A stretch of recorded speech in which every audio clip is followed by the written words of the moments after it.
Hello, and welcome to another episode of Casting Views, a podcast hosted by me, Lou, and Me, Dan. where we talk about something in the news, something that interests us, something that we find funny. So, before we get into this week's episode, how have you been? I've been all right. It's been a bit of a mixed week. So we've had COVID hit our houses again, haven't we? Yeah, unfortunately, but me and Dan so far dodging those Yeah, bullets, yeah, dodging those bits of virus like nobody's business. Can't touch us yeah. for You've the got someone in meantime. your house, haven't you? And I've got someone in my house. Yeah, managed to avoid it, which is brilliant. Been a bit of a nothingy week because of that. So Yeah, and it is like it has just been the first week back, like after the New Year, like festive period as well. And I feel like nobody's actually like in the mood to do anything properly productive yet. Like I feel like everybody, even in a work capacity, is still kind of like getting back into the swing of things. Because like personally, with me, like there's still like half of like the people that I know off of work because they've decided to take an extra week off. And I was like, well, it kind of feels like still empty. It feels like that weird period. Do you know in between Christmas and New Year when no one feels like they do anything productive? yeah, and it's been grotty weather. Yeah, proper crap weather.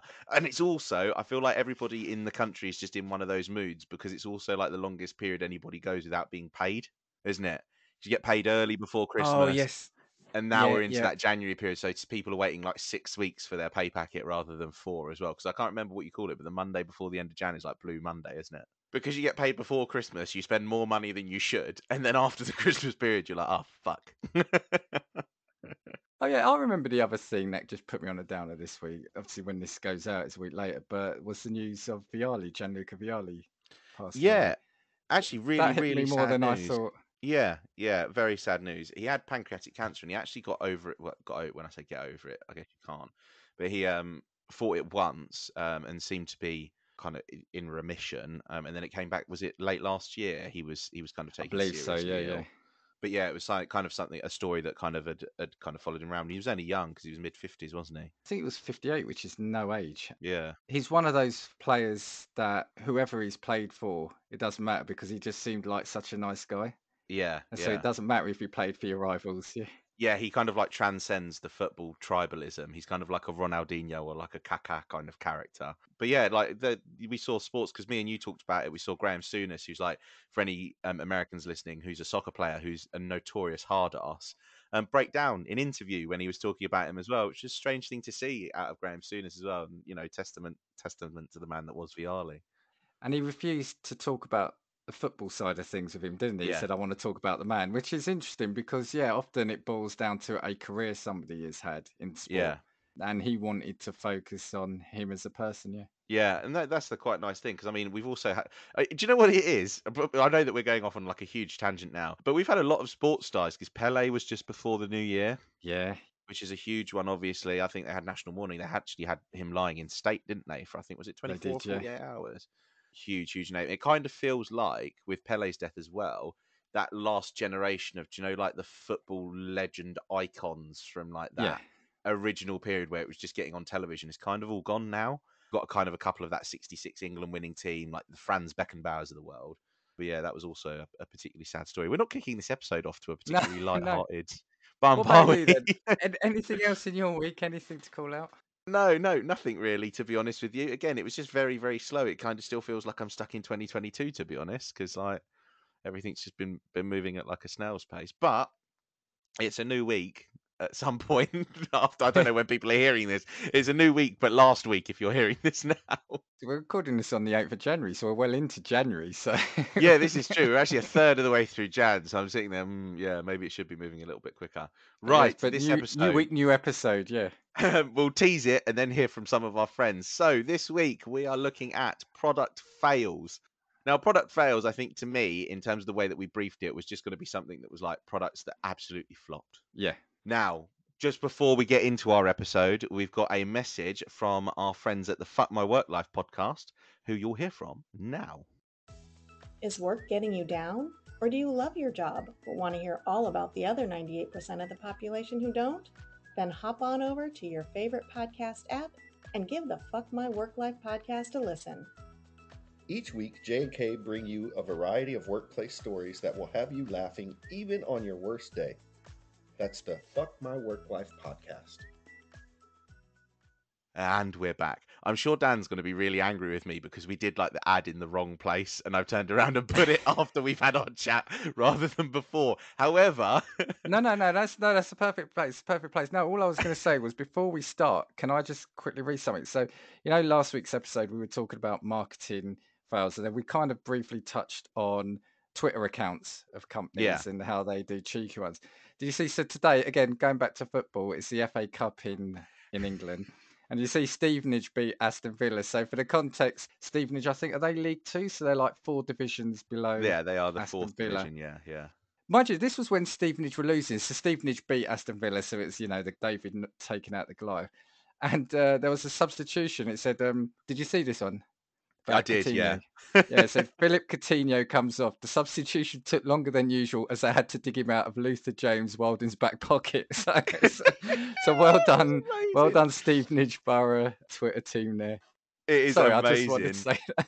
And you know what? I think that this is the thing. I think for context, I think they were 56 places lower than Aston Villa in the British Football League, which is a huge giant killing in reality. It's like Yeah. players that are making like a normal salary of like 400-500 quid a week playing football, beating £100,000 a week footballers. Like Felipe Coutinho transferred for £130 million to Barcelona like 5 years ago.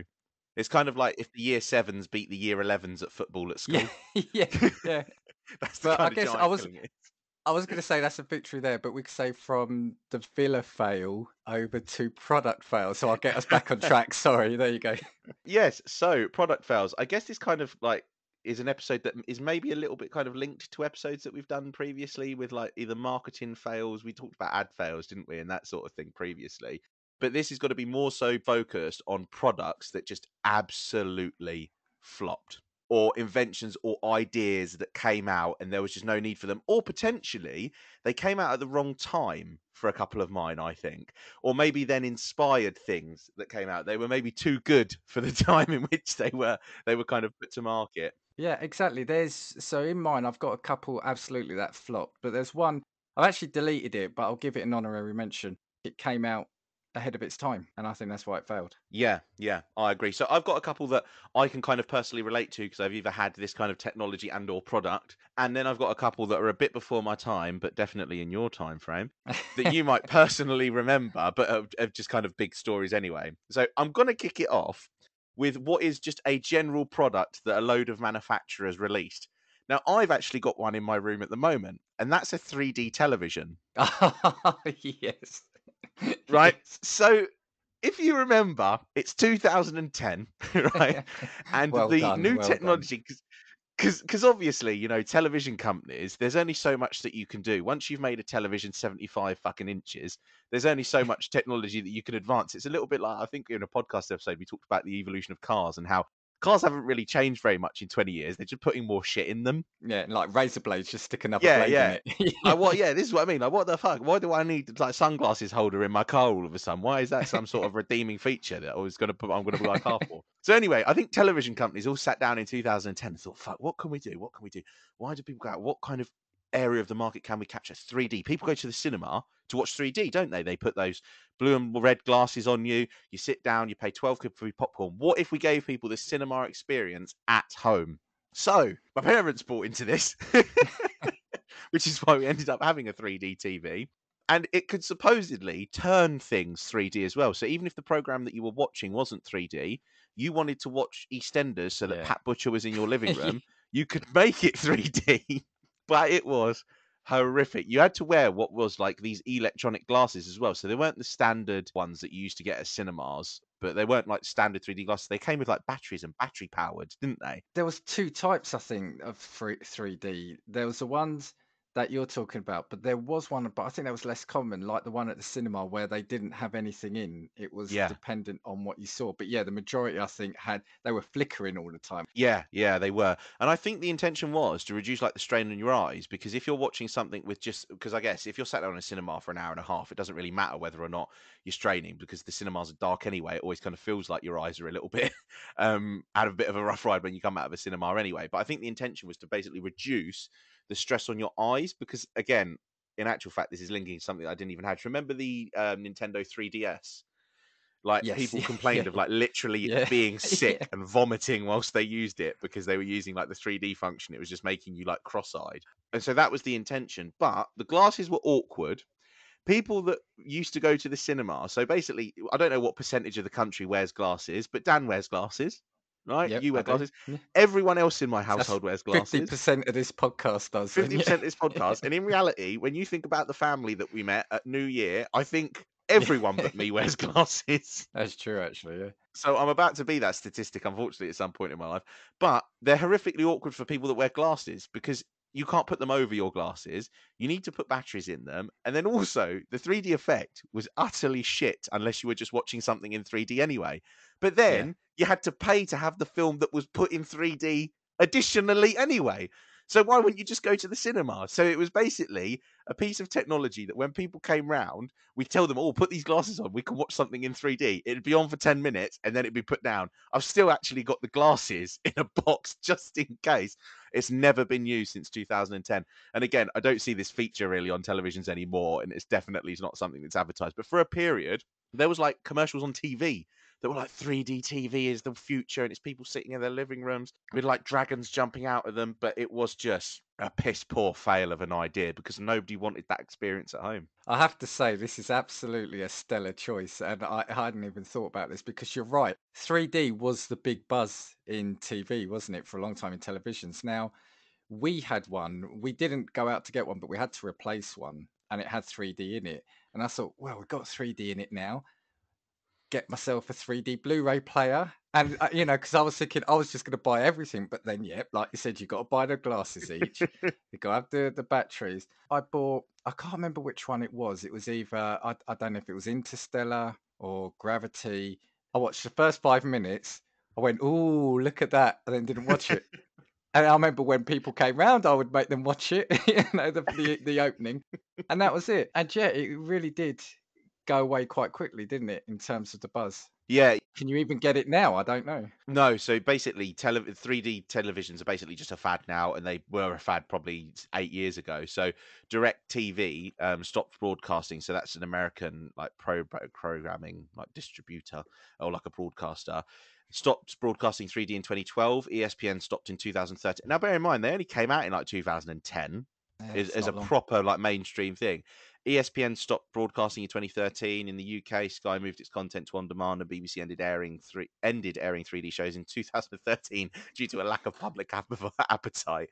And then fewer and fewer 3D TVs were being made. So Vizio stopped production in 2014. And then Sony and LG stopped all 3D support in January 2017. So it was actually a really, really quick death. Because I just think at home, like you said, those glasses, and I think they did. I know you said they were supposed to reduce strain, but I just don't think they were good for you. Because No. I think they were flickering, if you know what I mean. And yeah, just on your home TV. In a cinema, it's different. Now, even I've kind of stopped. Well, I haven't gone to the cinema for ages, to be honest. Even at the cinema, I tend not to. I did go to see a lot of 3D shows, but even those now I don't tend to do anymore. Yeah. Because they are just a little bit inconvenient as well. And you know what? Now that I'm thinking back to it, the things that were broadcast in 3D were things that just wouldn't look good in 3D anyway. So there was like broadcasting football matches in 3D. What the fuck do I want to watch football in 3D? I want When to they watch a spit. film. Yeah, I want Yeah, to when watch they a spit at film you. where like shit's blowing up. I don't want to see football like being punted out row Z, and all of a sudden I feel like the ball's in my fucking living room.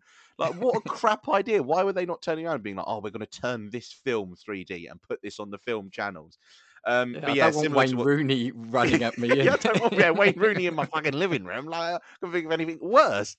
But yeah, so that's the thing. Like linking to what you'd said, a lot of people just didn't get on with it because people complained of headaches, seizures, and eye strain. And there were actually warnings that were issued for people that were elderly because obviously it did a lot of damage to your eyes and that sort of thing. And obviously 3D presentations and TV basically just more easily induced things like motion sickness. So I had car sickness, so I could never look at like 3D. Again, 3D's never been a thing for me, even going to the cinema. It's just not something I've particularly been interested in. But as well, apparently, approximately 12% of people are unable to properly see 3D images owing to Wow. a variety of medical conditions. So we actually know one of them because my grandfather has only got one eye, which means he can't Yeah, perceive 3D, can he? So this is the thing. What you've done is the manufacturers just immediately turned around and alienated 12% of the market. And then it says up to 30% of people have weak stereoscopic vision, preventing depth perception based on stereo disparity. So it nullifies the effects of 3D. So that's another 30% of the market. So at the minute, we're at 42% of people who can't use the technology to begin with. Yeah, it was just a really crap fad. I remember it being really like the thing. Oh my god, everything's going to be 3D in the Yeah, yeah. future. It's going to be like there's going to be televisions all over your room, and you're going to see like things in your house, and that was like what it was being perceived like. That was like our Back to the Future hoverboard moment. And lo and behold, 4 years later, it was all in the pan. It's funny that it didn't take off though, because on paper you could see. I don't blame them for trying it because you can actually see it being something that maybe you think people want. Yeah, Now it gone the other way. Now it's just about the screen, isn't it? It was HD, then it was Super HD, then it was Ultra HD, then it's 4K, and now it's 8K, and now it's all 8K.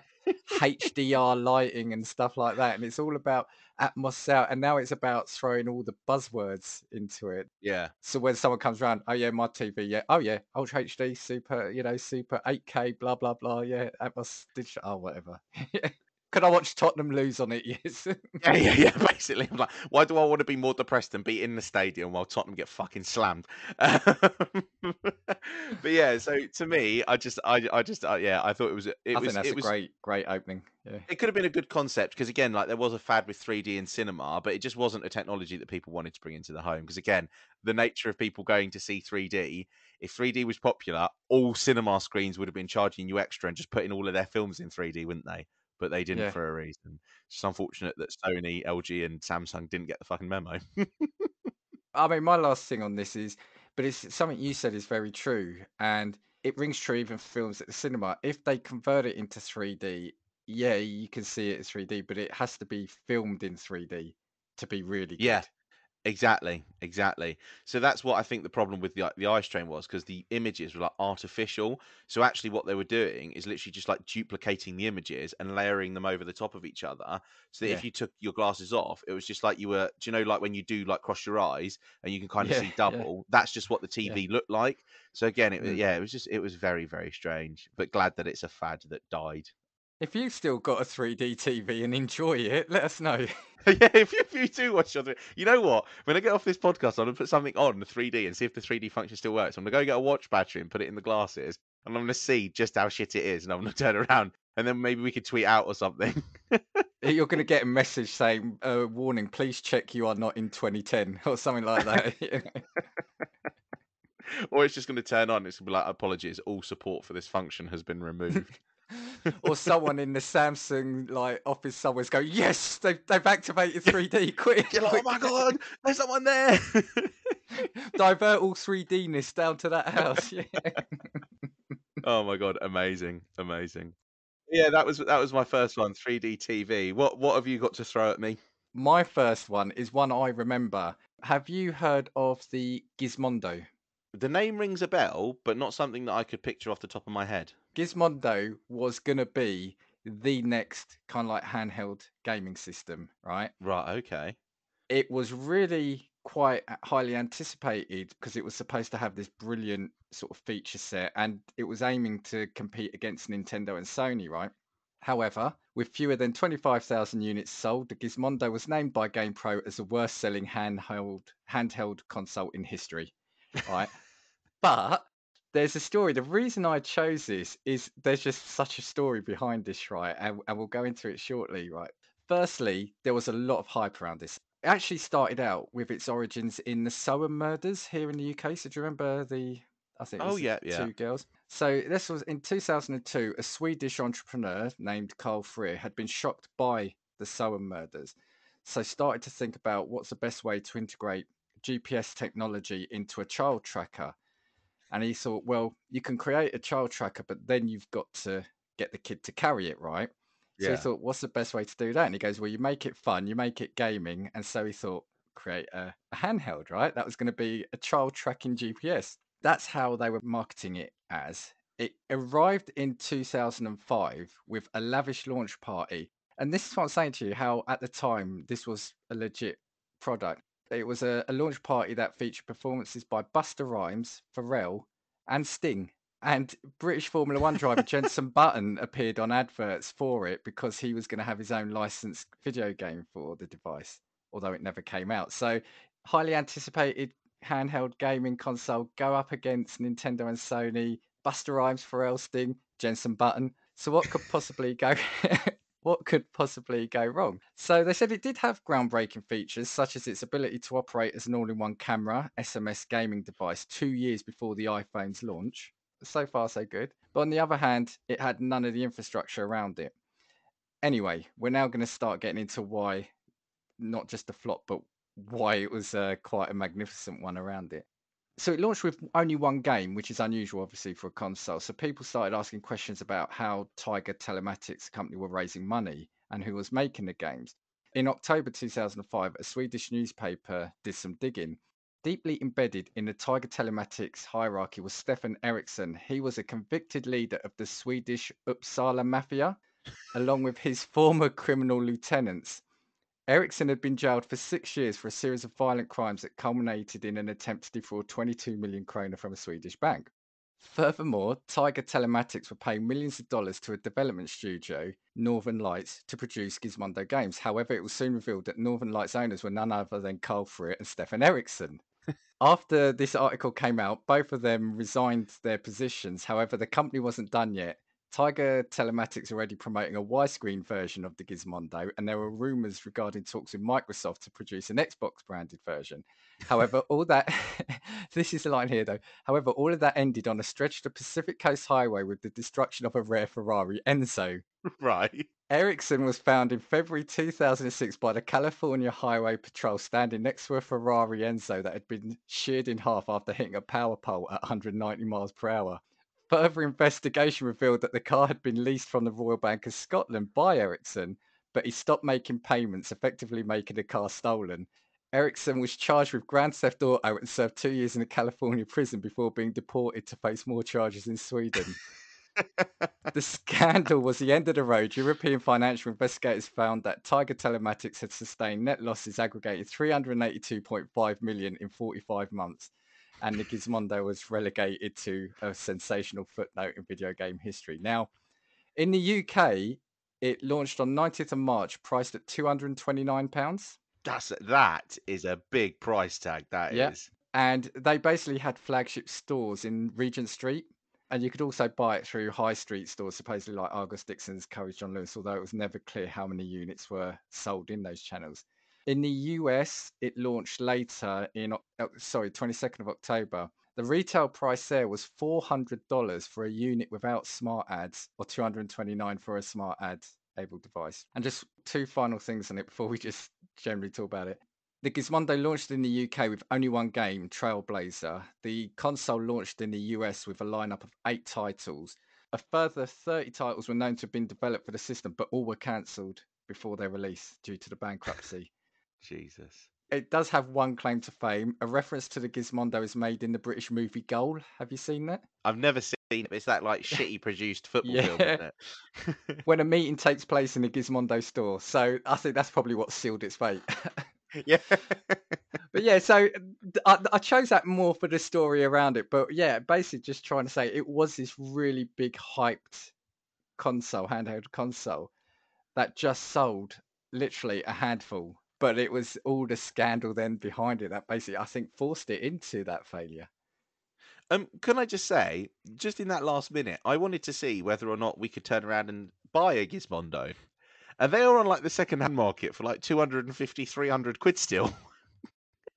It's probably good if you want a bit It's of a gaming collector's item, isn't history. it? No, I just love the fact that the story behind the failure really comes from like scandal, theft, corruption, like And this is the thing, I remember it at the time. So I remember the thing about the mafia, and especially the story about the crashed Ferrari stands out. So that's exactly it. I mean, even at the beginning, what I didn't know until I was researching this was that it initially wanted to be started out as a child GPS tracker. So you've got it's got such an interesting origin from the Sower murders here. But then yeah, the mafia, yeah, mafia convictions, fraud, and yeah, ultimately, what a terrible loss of a Ferrari being destroyed. yeah, Enzo's are super rare as well. Can I just say, do you think the idea started off as the intention to be a scam? Because it feels like that, you said that there were celebrities and that sort of thing. They had flagship stores, failed to pay on things like the Ferrari, which I imagine would have extended to other things. Do you feel like it was almost like, like what is the modern day equivalent of like a crypto pump and dump scheme? Where like you build something up, you sell something that's shit for a huge premium, and then you disappear anyway, except they just didn't even get to the point where they get to sell them. Possibly. I mean, the fact that the games were being made by a company owned by them anyway. Well, yes, it was a scam. Short answer, yes. But I think they were trying to do it as a legitimate product. Maybe they just didn't know enough. Maybe they weren't experienced enough, or it got ahead of them, if you know what I mean. I don't think, Yeah. because there were like 30 to 60 games being planned, they probably wanted to get that out. I think it was just the fact that that article came out about them being linked to the Swedish mafia. Yeah, That was yeah. then game over. So Gizmondo and Tiger Telematics, when you had Gizmondo stores, did they literally just sell the Gizmondo and the games, and that's it? I believe so, but I think it would have just been the console because there weren't any games for it. Oh yeah. Sorry, yeah, yeah. You're right. Would have literally just been consoles, and they're like, "Oh, do I get a free game?" No, there are no games. You can just look at the main menu. Yeah, and that's the that's the balls they had to have as well if they were doing it scam, because like I said, they've got all these celebrities involved and like all the gaming media involved as well. So they took a huge risk if that was their aim.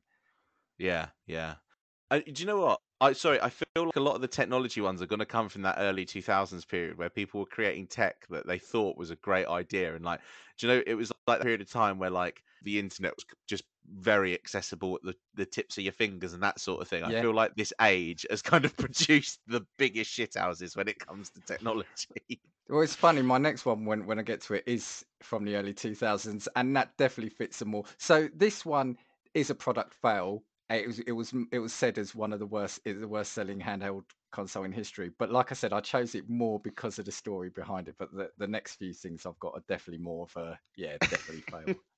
That one's amazing. I just love the fact that mafia were involved in Yeah. And can I just say, he turned up with the Ferrari and he was found next to it, but didn't have a scratch on him. Yeah, Like he's apparently literally so. sheared a Yeah, Ferrari in half yeah, at yeah, 190 yeah. mile an hour. He's got out and been like, "Oh fuck, I'm in trouble for this one." And only one game for it. So if you've got it, let us know. That game hopefully was bloody good. Yeah, again, similarly to the 3D TVs, if you are playing on your Gizmondo and listening to Casting Views at the same time on your iPod Nano from 2008, do let us know. Yeah. So, as you went onto a handheld, I feel like I'm going to slide my handheld in here. Now, I talked about the 3DS very briefly, and I kind of thought while I was saying it that I probably should have had that in here. However, I think this handheld is a little bit shitter than the 3DS was. So, this is an iteration of a portable console that came out because the original was actually wildly successful, and this is the PSP Go. Oh, okay.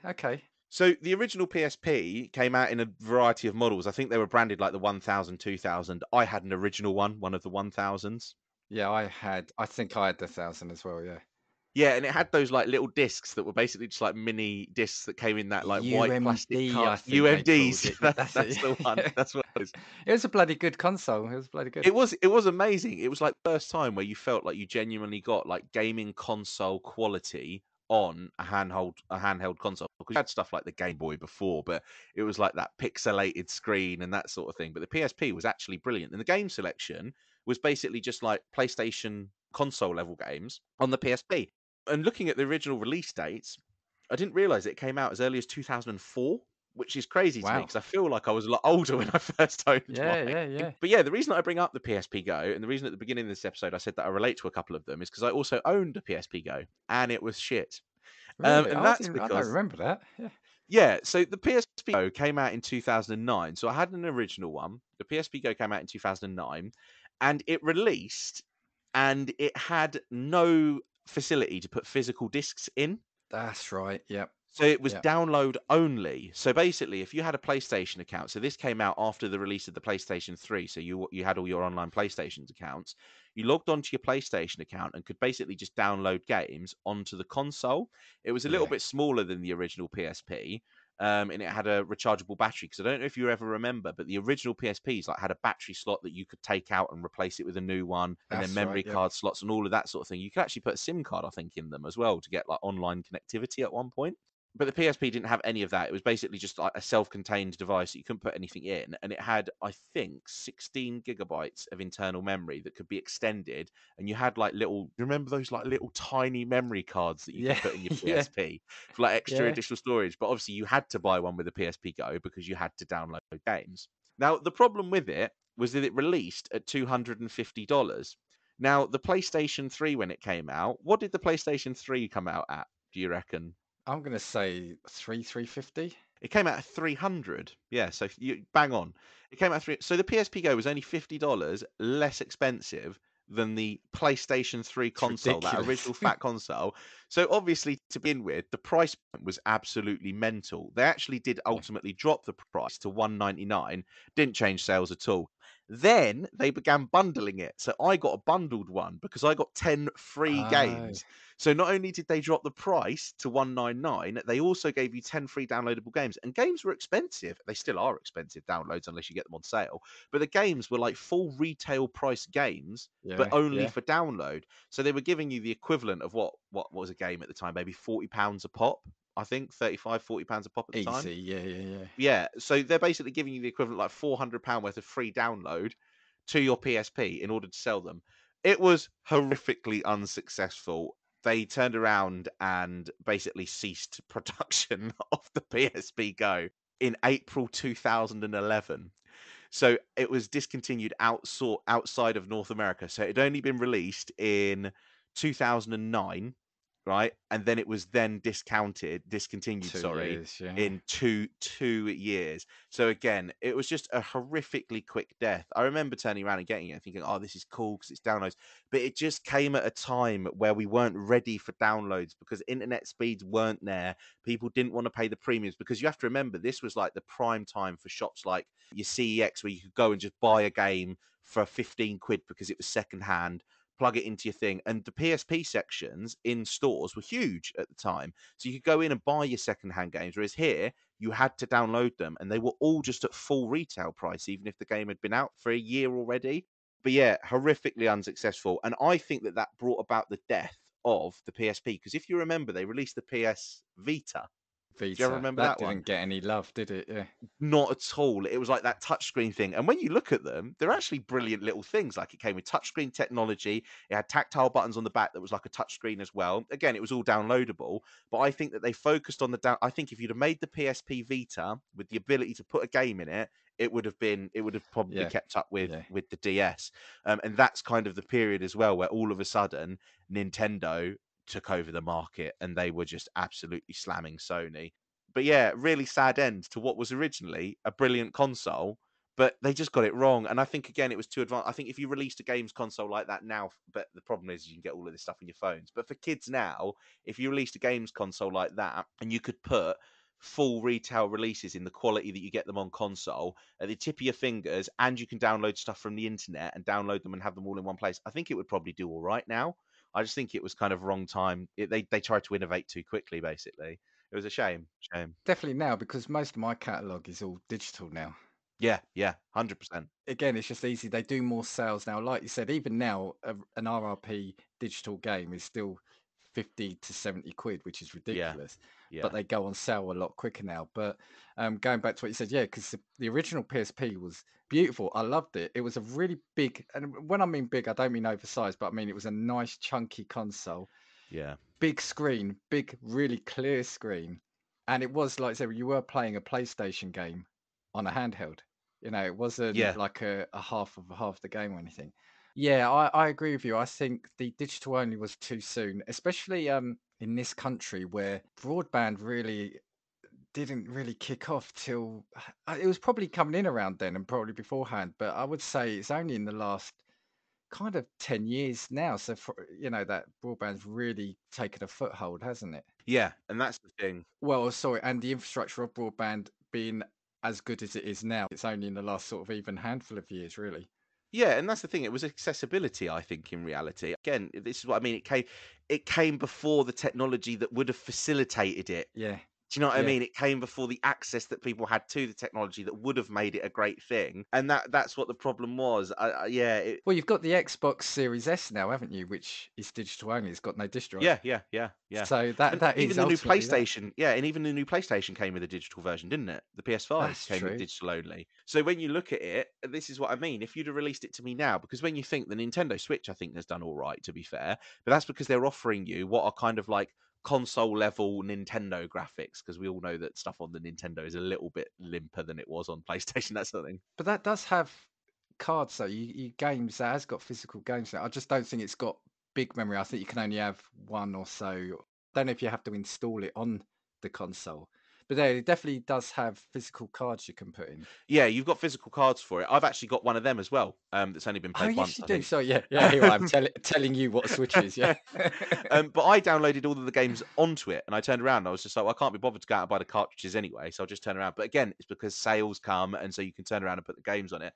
But like I said, if somebody offered you the facility to play what was a real good Call of Duty equivalent, or FIFA, I remember the FIFA games on the PSP were amazing. They Yeah, were and you could turn it brilliant. on its side, couldn't Yeah, you, and yeah, do different skill games games, would require you keep to you up. turn it on its side. Yeah, it was so versatile. It was genuinely the closest thing we've had to console gaming in our hands. It was brilliant. And I But think yeah, I got Sony one just ruined because it. you had it. You had like Lego Star Wars on it as well, and Oh that my just god, looked yeah, amazing. yeah. It And I was said, I've amazing got to get games. myself one. And just something on that you said, if you remember back at the time as well, I can't remember if it's on one of our episodes we mentioned this, but you had the whole, like you said, about the physical games and the trading. Trading was such a big thing then, because do you remember it was Electronic Arts brought in that thing where if you could only play online. There was a code in the game you entered and you play online. If you then traded it in, you would have to pay £10 to get another code to go online. Yeah, So do you remember, because they were losing out on everyone just trading the game, they called it, I yeah, think it was affectionately called Project $10 or something, because that was how much you had to pay yeah. I to do remember it. that, and that got canned really quick, didn't it? Yeah. And it just goes back to saying that physical media then was just too big Yeah, because, yeah. And again, that it's about access. It's because you had such easy access to it. Whereas yeah, now it's like, you go to like I had a shop in my town that wasn't like a big like chain of shops like your GameStops that sell like secondhand games.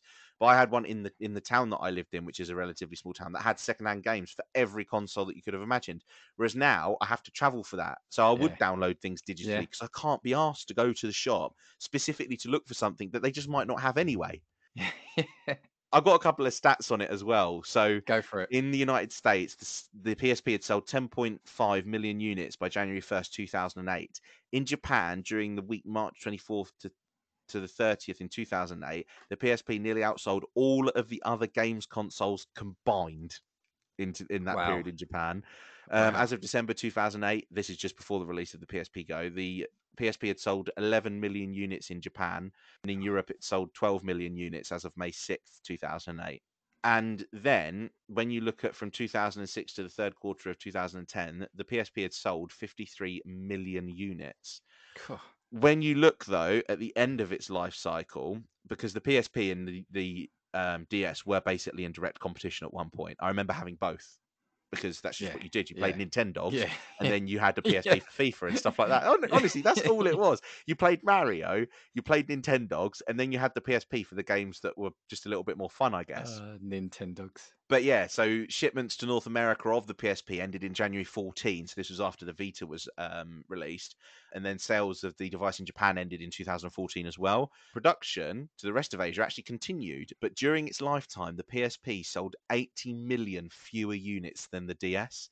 And I think that Cool. initial period of 2004 to 2008 was bread and butter for Sony, because everyone I knew at school had a PSP and no one really had DSs. Like my sister had a DS at that point, and then she got a new one, so I took her old one. So it wasn't that I'd specifically got a DS, but everybody that I knew had a PSP. And then the release of the PSP Go just kept nobody interested, because again, it was like, That was it. how could, and that's what it was. When you look at a games console, as much as we want to turn around and say, oh yeah, these are marketed for adults, they're not. The PSP Go and the Wii, in reality, the bread and butter market was going to be kids, because no adult in reality was turning around and saying, I'm definitely, but it was an accessory in reality to Yeah. gaming. Yeah. That's what it was. It was like, oh, I've got a commute, I can play it for 10 minutes, but kids would be on it for hours.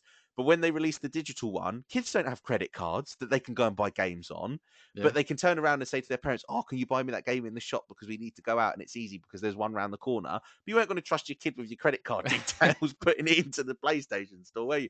Just everything about it just didn't set up for the market that I think they should have known they had, but didn't realize that that's what it was. That's kind of it was just it was a misjudgment. Absolutely, absolutely. And before I move on to my next one, I've got something very similar that I was going to talk about. It was called On Live, and I got it because I got it free at a gaming exhibition I went to here in the UK. And it was one of the first attempts at basically like online streaming gaming. And Okay. so you could do it through a browser, but what I was given at this exhibition was like a little console that you plugged into your TV or into the internet. And yeah, it was playing games that you couldn't play on your PC because you didn't have the right PC.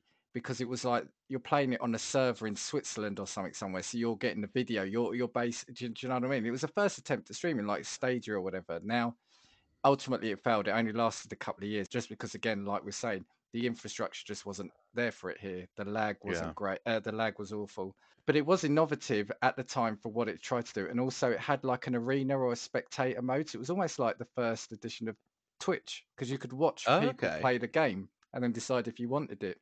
Long story short, they started going under. Sony bought them, but then basically disbanded it Right. using that technology and the technology of a rival at the time. That's what goes into their PS Now Oh, no setup. way. But yeah, but that's not what I want to say. I want to go on to, have you heard of the Nokia N Gage? No, I haven't actually. Look it up. It's a classic, right? And I knew someone, a guy I used to work with, got one. So I actually saw this in the flesh. Back in 2003, before everyone was playing games on their smartphones, Nokia decided to combine phones and gaming. So they created the N Gage. They expected a better reception to it, but it ended up being a total fail. The phone only managed to reach 1/3 of its 6 million units in sales. Now, if you look at it, it's like a semicircle, but it's really chunky. Right. Okay. It was launched at $299, so in today's money, that would be equivalent to $440. They were hoping to pit it against the Game Boy Advance. However, in the first weeks of availability in the United States, it was outsold by the Game Boy Advance by 100 to 1. Can we just say as well? I think that that's partly down to the fact of how shit it looks. 'Cause I'm looking at pictures of it Have you now. seen it? Yeah. It's awful. I definitely will tweet out. It was really thick as well. It just wasn't great. So the reason it failed was, one, they said it wasn't good as a phone. So you're looking at it, you're looking at the picture now, right? Yeah. You know the long, thin, flat edge? If Yeah. you wanted to make a phone call, you had to put that to the side of your head. So you were holding it. Yeah. So they're saying it wasn't great as a phone and it wasn't great as a gaming device because the screen is tiny in it. It's just a little square. They played really badly, and the buttons just look so convoluted on it, don't they? Yeah, do you know do you know I don't know if you're going to relate to this, and I'm hoping that someone that listens to this understands what I'm going to mean. When you were on the internet and you were younger, right? So I would have been younger as in a kid, so this probably doesn't relate to you. They used to like, do you know when like PlayStation 3 was coming out and then like there's rumors of a PlayStation 4? People used to like mock up bullshit images of like what they thought a PS4 would look like, and like a PS4 controller where it's got Yeah, like 62,000 buttons and it's yeah, built like the fucking shape of like a rhombus or whatever it is, where it yeah, turned out to be a rhombus in the end, sorry. Or it's built yeah, like a built like a nonagon or whatever it is. That's genuinely what it looks like. That's how piss poor it looks. yeah. No, it really is. So in 2004, with the N Gage failing to make an impact, the CEO of Nokia said it would give it until 2005 to judge whether it's success or failure. In January 2005, the UK sales tracking firm actually dropped the N Gage from its regular chart, commenting that the N Gage, though still produced, is of little interest to anyone. Basically, and that was ultimately the end of it. They think that was just one of the big hammer blows to it. In November 2005, Nokia admitted that the N Gage failed, selling only 1/3 of the company's expectations. The product was discontinued from Western markets in February 2006, but will continue to be marketed in India and parts of Asia. Now, a great little website where it summed it up, and it said the phone was not a failure of ideas, but of implementation. Now, this was something I'd completely forgotten, and when I read it, I remember the guy I worked with having to do it. to change your game, you pretty much had to disassemble the phone. The game went under like the battery pack. So this was back in the day where the phone you could have a battery pack. You could change Take a it out, yeah. battery. Yeah. So you had to disassemble it to change the games, and to use it as a phone, you had to hold it sideways, and while it was very chunky. So it's astonishing that they tried to go up against the Game Boy Advance, and it was outsold 100-1. Now you look at your smartphone, and I was playing Call of Duty Mobile on my phone earlier, but in those days the phones weren't really made or geared for that. No, not at all. Not at all. That is as well, just from the way in which it's designed on the front, the fact that you had to remove the fucking battery to put a new game in is an illustration again of how high the designers must have been when they were Yeah. putting this thing to paper to begin with. Now, I'm pretty certain, if my memory's right, I'm pretty certain there was Tomb Raider on it, and the guy I work with had that, and it just looked awful because you imagine playing Tomb Raider on that smaller screen. What you said is spot on. Imagine a film in like the 80s where they were trying to make a bit of technology. Oh, can we invent a futuristic console? That is what I think it looks like. Somebody in the 80s having a futuristic idea. Yeah, but this is the thing. It's just so piss poor small because I'm actually looking at an image now of a person holding it up against their ear, and it's actually it's a tiny thing. Like the screen can't be more than like an inch and a half. It's tiny. It's It was tiny. crazy. But even though it's tiny, it just looks awkward holding it for the phone call, right? Yeah. Because I've seen it. The people are holding it like to the side, and then people are like parodying it, like holding like an original Xbox sideways against the side of their head. Amazing. Makes no sense. It's kind of like Frankenstein's monster mashup between a phone and a games console. Yeah. I'm so pleased I Awful. got to see one. I'm even more pleased that I didn't own it. But but again, it just goes to show that even the huge companies can have fuck ups, right? Yeah, this is true. And you know what? That I feel like you've transitioned on perfectly because that's a sentence that leads on to my next one really, really well because this is a Google fuck up. Wow, no, don't say that. It's a Google fuck. It's now sorry to everybody at Google, but this was unfortunately something that didn't go down very well. And this is Google Glass. Yeah, what happened to that? I thought we were all supposed to be wearing that. Yeah, right. So at the time, it seemed like and I'm going to draw parallels because it kind of links to maybe like the whole metaverse thing that's going on at the minute, and maybe again Google Glass coming a little bit before its time.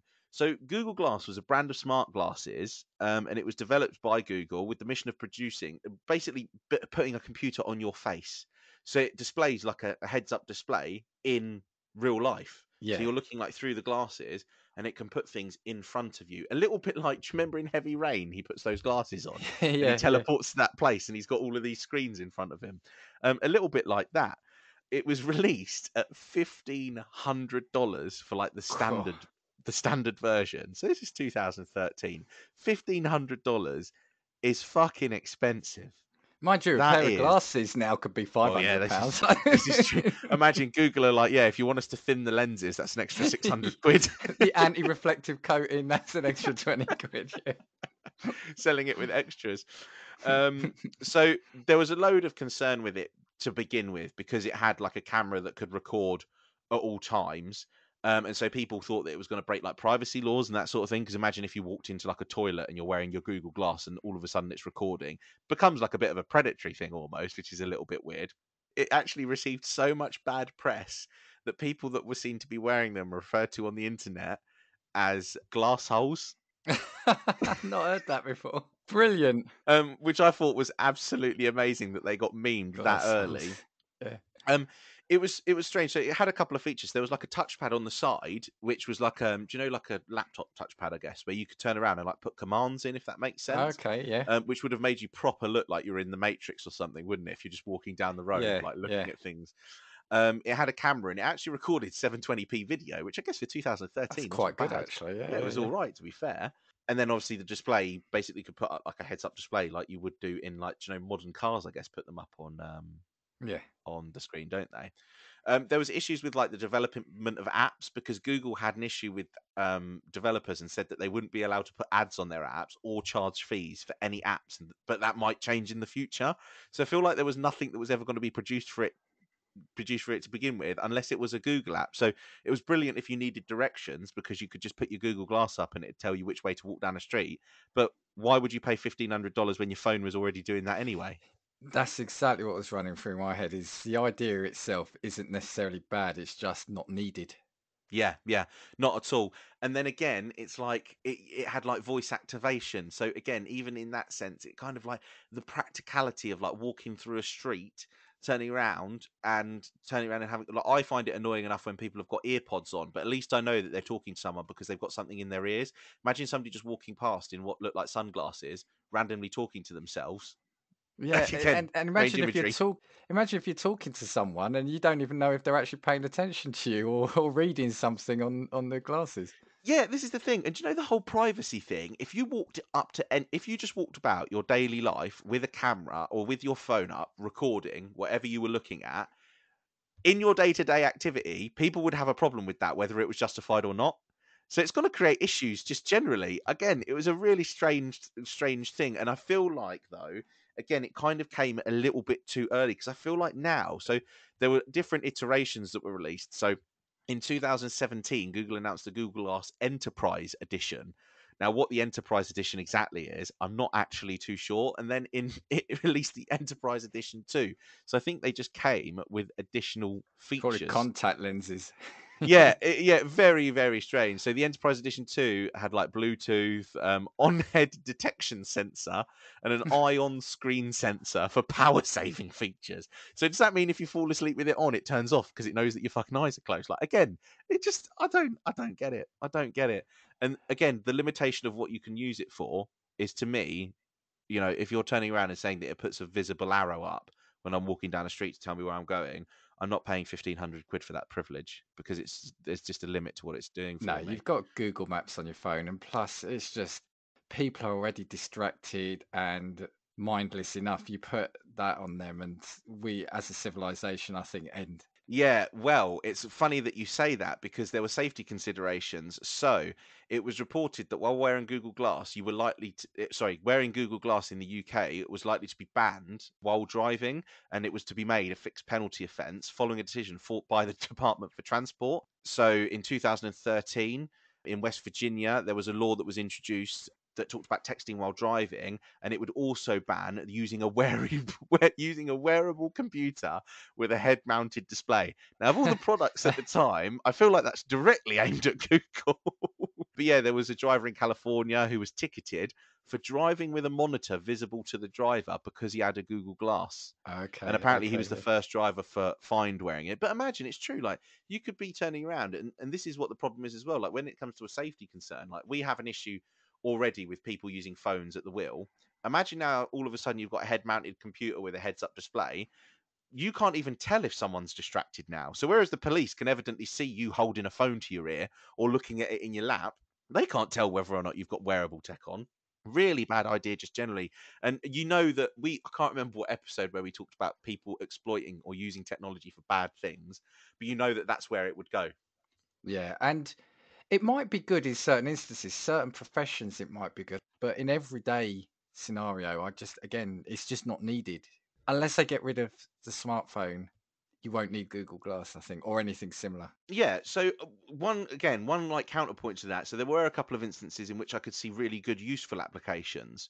In 2013, a doctor practicing in the US demonstrated the use of Google Glass during a live surgical procedure, and it was like transmitted. The images from what he was looking at were transmitted to students who then could observe the operation on their computers. Exactly. So for stuff like, but again, do you need the wearable technology when you could just have a camera that's doing that anyway? It just seems like Yeah, such an yeah. overstretch for what's required.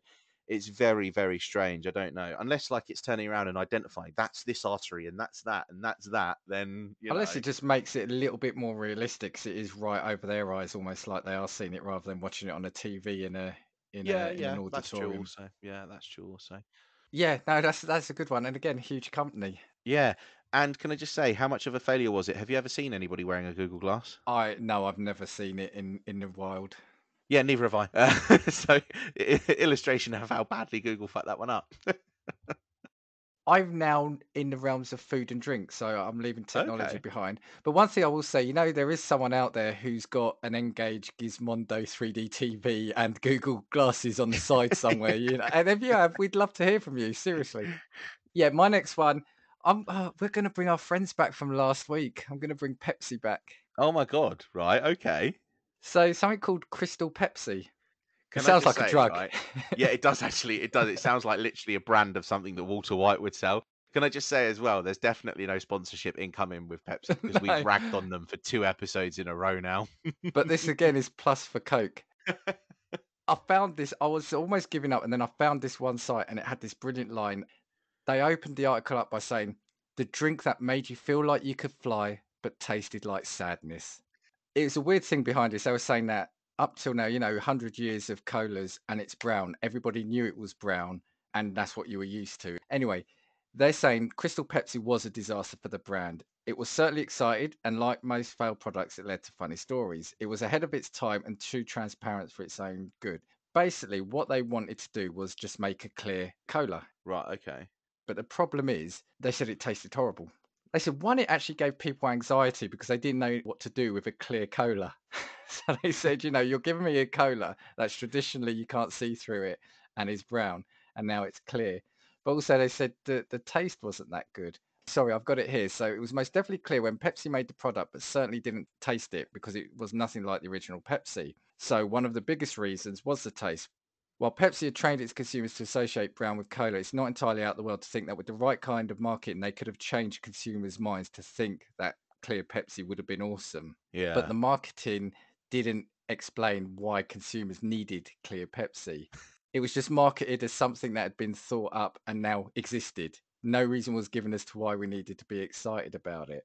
And one of the stranger facts about Crystal Pepsi is it gave consumers anxiety. People developed physical symptoms of anxiety when given the product. They didn't know how to react. A study showed that the product was too far from the ordinary and too unexpected. So ultimately, as Crystal Pepsi hit the shelves, the world was starting to avoid drinking sugary, heavy drinks anyway. So Pepsi aimed to fit in with this and give consumers a drink that would seem as a healthy option. The label on the bottle said differently. Even though the drink was caffeine free, it was filled with 130 calories and packed with high fructose corn syrup. So while they were trying to market it as a healthier option, maybe because it was clear and was like water, it wasn't. Now, the final thing on this, here's where Coca-Cola entered the fray, right? And in his book, this guy was a former Coca-Cola chief marketing officer, Sergey Zyman. He said that when they saw that they were making this, Coke moved in to destroy Crystal Pepsi by making a product intentionally meant to fail. Right. Coke then produced their own one called Tab Clear, and I remember Tab Clear. I don't remember Crystal Pepsi, but I'm sure we got Tab Clear over here. Tab Clear was marketed as a diet drink, which were less popular than traditional colas, and the Tab brand in general was seen as an inferior product to flagships like Coca-Cola or Pepsi. With Tab Clear being placed in such close proximity to Crystal Pepsi, the image of both brands would be damaged. This is like a cola, Simon explained, but doesn't have any color. It has all the great taste. And we said, no, Crystal Pepsi is actually a diet drink, even though it wasn't. So basically, in this book, this Sergey Zyman, who was the former Coca-Cola chief marketing officer, said that they wanted to doom Crystal Pepsi by making a version of Coca-Cola Clear, which would intentionally fail and would then, because it was associated with Pepsi Clear, it would bring both of them down. Which I find fascinating. So Coke actually intentionally created a product doomed to fail to bring Pepsi down. And yeah, within 3 or 5 months, Tab Clear and Crystal Pepsi were dead. Yeah. Unbelievable. Has come back a couple of times, but only on a short way. This was it. In 2016, Crystal Pepsi returned to stores due to online pleading from fans. It sold out quickly, which was supposed to be the end of it. 2017, Crystal Pepsi again reared its head. The second and final time Crystal Pepsi would return was due to a competitive eater on YouTube posting a video of him drinking an old bottle of Crystal Pepsi and immediately throwing up. I feel like that's something though that now, because of like the internet lore and like the story of it, if Pepsi released Crystal Pepsi as a product, it would be monumentally successful now, surely. Yeah. So again, what I find fascinating about that is people weren't ready for that. They didn't know Yeah. the fact it was giving them anxiety is really bizarre that a drink was giving people anxiety, but we are so conditioned into having something the same. And it Yeah, failed, and Coke, but I love Coke coming in with their sledgehammer and every boot saying, "No, we're bringing you down. We're bringing in our own rubbishy product to bring you if down." there if there's anything as petty as Coke literally being able to create a brand, an entire product, literally just to bin it because they know and they want it to fail, it's that. That is Hold on, amazing. we can still get Coke on our side, Lou. We can get Coke on our side. I'm glad that you made clear tab clear. Right, I'm glad that Crystal Pepsi's dead. I've got two other quick fire ones, but yeah, sorry Pepsi, you're back in our pod, but yeah, Crystal Pepsi. There are a few other Pepsi versions as well. When I was looking, there's another two or three at least variations of Pepsi that were doomed when it was launched, but that was the one I chose. Yeah. You know what? I'm sure that somewhere there is an alternate universe where I'm walking into a pub and saying, "Hi, can I have a Pepsi?" And they go to me, "Is Coke all right?" Yeah. I'm sure that there's a universe where that's happening. Yeah. So Pepsi, it's probably not going right for you in this one, but it is somewhere. I'm sure. I'm sure. I tell you what, I'll go through my last two relatively quickly as well. So my first one is a bit of a cult classic now, and it's a collector's item. It's the DMC DeLorean. Oh, okay, okay. Did that fail then? Did it? Oh, Well, yeah, because the company originally actually went bust. They're technically an entity now.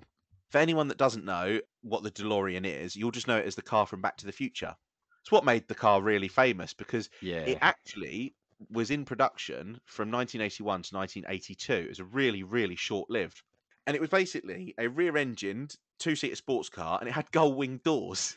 So doors that were like opened from the top and kind of like floated I out, thought it was basically. cool. So Yeah. yeah, it was cool. Gull wing doors are cool. Doors that don't open in the traditional way that your doors open, because I just think if you've got gull wing doors on your car, you've probably made it. Yeah. That's kind of what I would look at. It's like Lamborghini doors. If your doors open Open upwards, up. you're Yeah. definitely rich. Like designed by a Giorgetto Giugario, I imagine that's how his name's pronounced, is an Italian designer. Its gull wing doors basically became like the iconic imagery of that car. It had like a brushed stainless steel like paint job as well. Yeah. It was Yeah. very, Yeah. very Yeah. strange. Yeah. I actually did see a version that was like gold brushed stainless steel, and it actually looked really, really cool. So obviously it was made famous by the Back to the Future films. However, the first Back to the Future film came out when? 1980. I want to say either 1986 or 8. 1985 was the first one. Ah, damn it. So obviously the DeLorean was in production from 81 to 82. So they had 2 years or 3 years of production Yeah. and Yeah. sales before it even got the publicity of the Back to the Future films. So it was target. The reason it was actually called the DMC-12, it was never referred to as the DMC-12 in any of the promotional material. It was just called the DeLorean, but it was called the DMC-12 because its target list price was $12,000 when it was released. It had a huge number of problems. Like it had like 180 horsepower, but the car weighed like 2 tons. So you're Yeah. moving, Yeah. that's a lot of car to move with not a lot of horsepower. So basically, with sales and production, DMC by the end of 1981 had produced 7,500 cars, but only sold 300.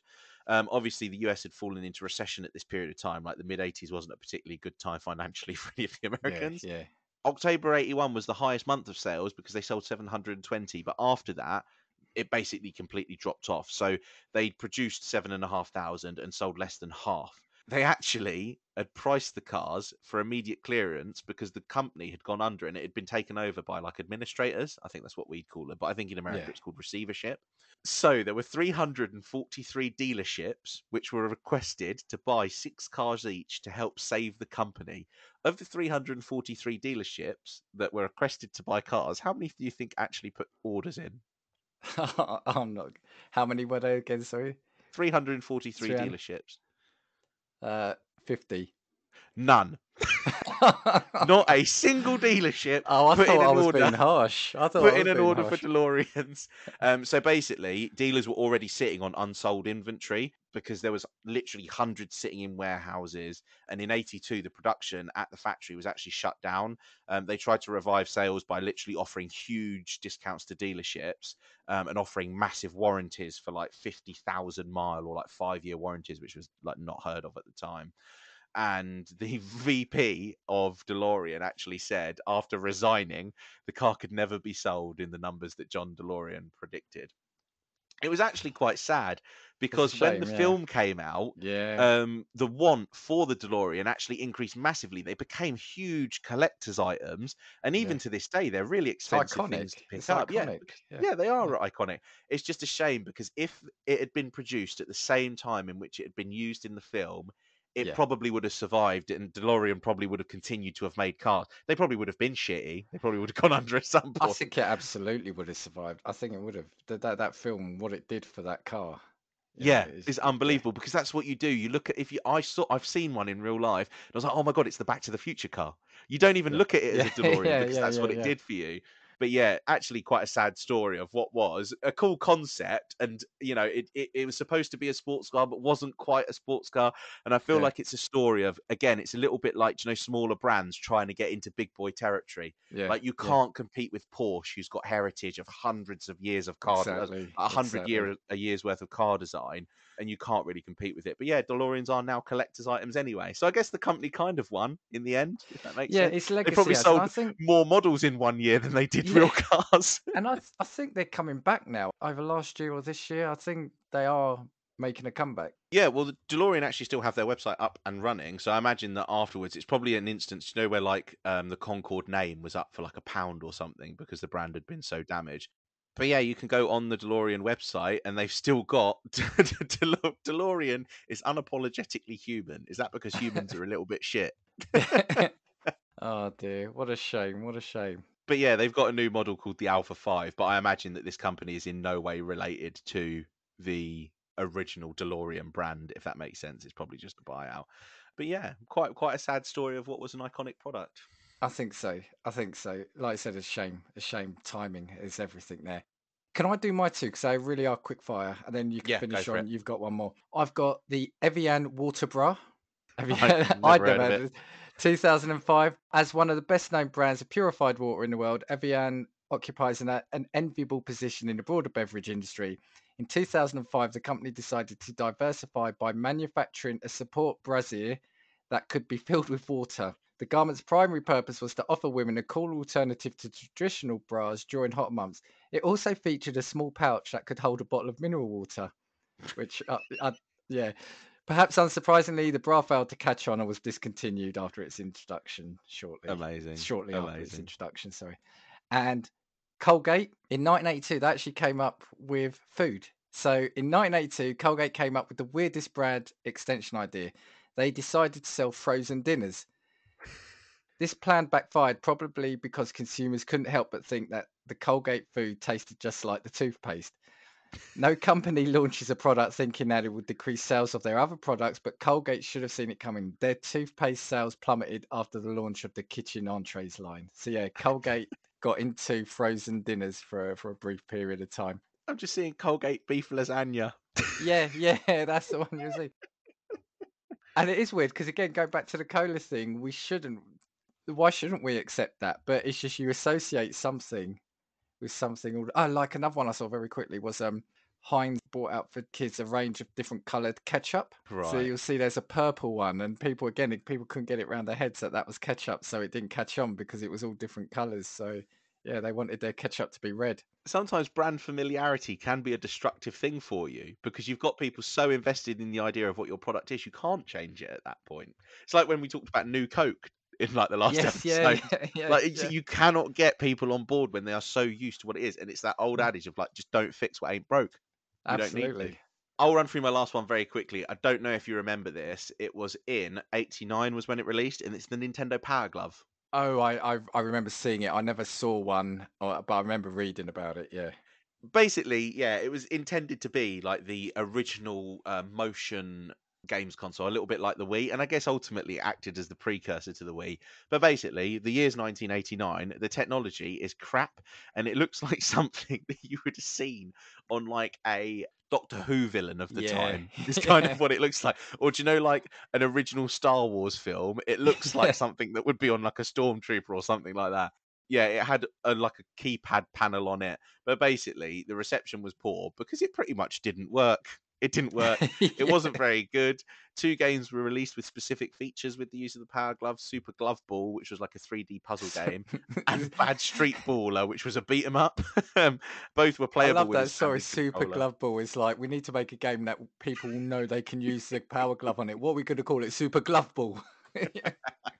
That's the thing. It was just so forced, and they released 2 more games, which were called Glove Pilot, and again, on your same point, Manipulator Glove Adventure. Sorry, those games were announced but never released, and then there were again another unreleased game. Basically, you could play regular games with it, and you could like set controls, but I guess that'd be like playing Call of Duty with a Street Fighter controller. There's just no need. It didn't have the support, it didn't have the games, but it probably acted as the precursor for the Wii, which turned into a brilliant console. So there we go, Nintendo. We've had a go at Sony, Nintendo, Pepsi again, Google. My God. Well, Nintendo also did have a big fail. They had one of the biggest failures in consoles as well. It was the Virtual Boy, I think it was called, or the Virtua Boy. I don't remember that. And I actually got to see one at, again, an arcade, a retro arcade exhibition. It was supposed to be like a virtual system, but it wasn't. I think it was like early 90s, or maybe it was late 80s. I can't remember, but it was just awful to look at. I think people were getting headaches. It just wasn't virtual. It was like a layered 3D, but if I remember rightly, it was all red. So Right. yeah, it just didn't get off. So the difference being, I'm guessing that these big companies are probably allowed a misstep every now and then, Yeah. because I think they just think, oh, we're going to innovate, let's do something different, and they just get excited sometimes by an idea. Yeah, I think that's what it is, and I think that sometimes because you have so much success in companies like Nintendo, probably an idea that spearheads and a team thinks is brilliant moves on, and maybe that it's kind of again like a negative of your own success because you think this is going to be a brilliant idea without Yeah. kind of looking at it. But I guess maybe they used less focus groups and that sort of thing back in the 80s. And going back to the Colgate one, in hindsight, nowadays, that's probably a really clever move, because you could say, as a toothpaste brand, we know how to look after your teeth, and this food is, maybe frozen lasagna isn't the way to look after your teeth. I don't know, but you could that synergy is probably, you could market it now, whereas back then Colgate was toothpaste, lasagna was like Findus. Yeah, I feel like as well, the only way that you would have seen it was walking into a supermarket and seeing it in a freezer. And at that point, you probably would have thought it was like some sort of parody product because you were like, Yeah, how is this real? Why are they doing it? It would have been just very, very weird.